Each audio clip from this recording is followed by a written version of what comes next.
बहुत समय पहले समंदर के किनारे बसी एक अद्भुत नगरी थी द्वारका। ये नगर भगवान श्री कृष्ण ने स्वयं बसाया था। कहते हैं कि जब मथुरा में श्रीकृष्ण ने कंस का वध किया और यदुवंशी जन वहां बस गए, तब बार बार आक्रमण होने लगे। प्रजा की सुरक्षा के लिए श्रीकृष्ण ने समुद्र के किनारे एक नई नगरी बसाने का निश्चय किया। समुद्र देवता से अनुमति लेकर उन्होंने विशाल द्वारों वाली भव्य नगरी का निर्माण किया, जिसे द्वारका कहा गया।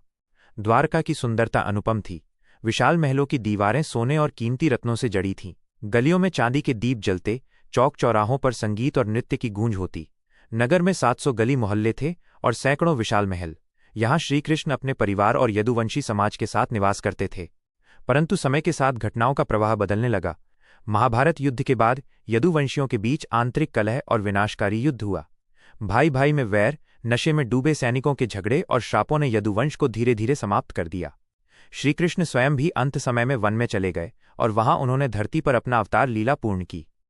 श्रीकृष्ण के पृथ्वी से प्रस्थान के बाद समुद्र ने धीरे धीरे द्वारका को अपनी गोद में समेट लिया। कहते हैं कि एक रात समुद्र की लहरें उफान पर आईं, तूफान उठा और कुछ ही समय में वो भव्य नगरी लहरों के नीचे डूब गई।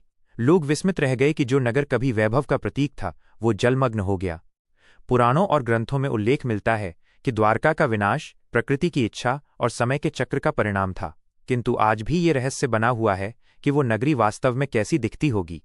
आधुनिक युग में भी इस डूबी हुई नगरी के प्रमाण खोजे गए हैं। 1980 के दशक में समुद्र में गोताखोरों और पुरातत्वविदों ने द्वारका के पास समुद्र तल पर प्राचीन नगर के अवशेष पाए। वहां दीवारें, स्तंभ और पत्थरों की संरचनाएं मिली, जो ये संकेत देती हैं कि सचमुच किसी समय वहां